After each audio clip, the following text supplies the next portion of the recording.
to communicate. Hey, I'm UFC President Dana White, and you're in the ring with Callum McGregor. We'll go right into the UFC card. This card is going to be absolutely crazy. Obviously, they're offering up a big, Bellator had their turn a couple weeks ago, and the UFC laid up off on the gas a little bit, and this week is their turn. Yep. So we got Oliveira and Justin Gaethje. Oliveira, who's been around since like way back in the days, been through the ringer, fought everybody, had to reinvent his game, has the jiu-jitsu to submit anybody, has a striking that's underrated by some of the newer MMA fans, I think, and even some people I hear that don't realize how good his striking is. But he does like to get hit a little bit early in the fights. And Justin Gaethje, the wrestler, Justin Gaethje, the slick boxer, Justin Gaethje, the hammers, man, I don't know if you want to get touched by him once.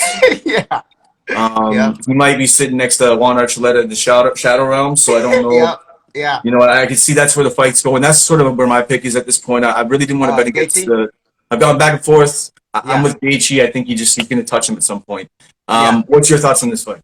Yeah, so I feel like if the fight goes a certain way, you know what I'm saying?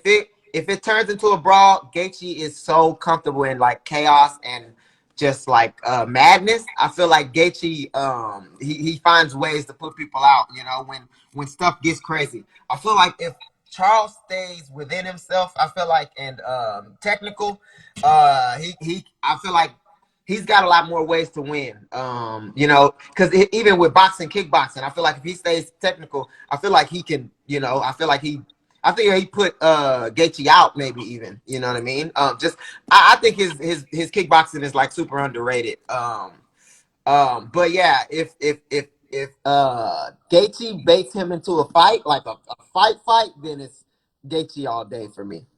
And I mean, that is something that Oliveira has been guilty of in the past. So it's hard to break old habits, even if you've looked a little bit different and stepped off that course for a couple fights. Yeah, you always find your way back to it. You got your base and kind of what got you there, or what you started doing. It's old habits are hard to break. Definitely. So yeah, I mean, Gaethje plus 145. I think it was the podcast play, and I think he's pretty much the dog of the week. Really, it's a slight dog, but I think it's hard. And for those that don't want to maybe pick a side, fight doesn't go the distance. I'm not sure what that's sitting at right now, but I'll tweet that out. Might even be a look you want to look at. So The aftermath that will, happen after this show, it's going to impact the city, this country, and everything in a big way.